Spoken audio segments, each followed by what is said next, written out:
Hi. So I just thought of a new idea to use in the classroom and I wanted to share it with you. So I teach English as a second language and we use the 3Ps model to teach the students something new. First is the presentation part. That's where you present the lesson to the students or what you want them to practice. For example, today we did How Often Do You with my beginner ESL class. So the first part is presentation. You present the knowledge or information to the students. Second part, production. You give them a chance to practice with each other. So basically, they produce the next part. So with their friends, they've got something that they can read, or they should replace some words with how often do you?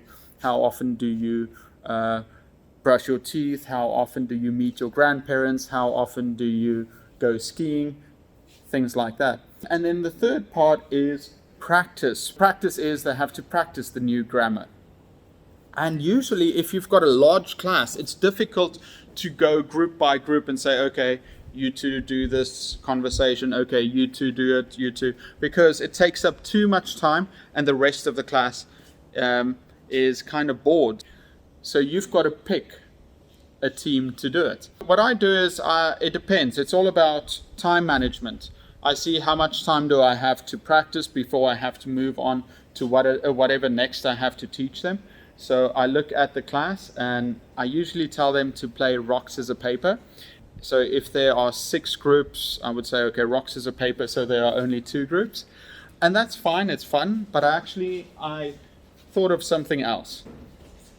So I go to each team, if there are 6 teams, and I say, okay, think of a number between 1 and 10. So I say, pick a number between 1 and 10, and the pair would think of a number they could use. And then I would say, okay, what's your number? What's your number? It's fine if they pick the same number. And on the back of a paper, I write a number. Whichever team is closest to the number now has to do their conversation in front of the class.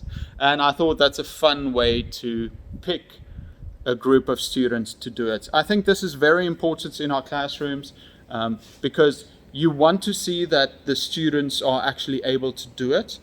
So you have to pick some students to do it not in front of the class, but just do it out loud. They don't have to stand in front of the class. That takes up too much time. So when they're sitting at their desks, I tell them, okay, well, rock, scissors, paper, these 2 groups, do that. Or if I only want to do it with an individual student, then I would say, okay, you and your friend, rock, scissors, paper, you do it. But I thought that this is also a really fun way to pick a pair of students or group to perform the practice in front of everyone. Okay, just something interesting I picked up. I hope you enjoy it and I'll talk to you later. Have a good class.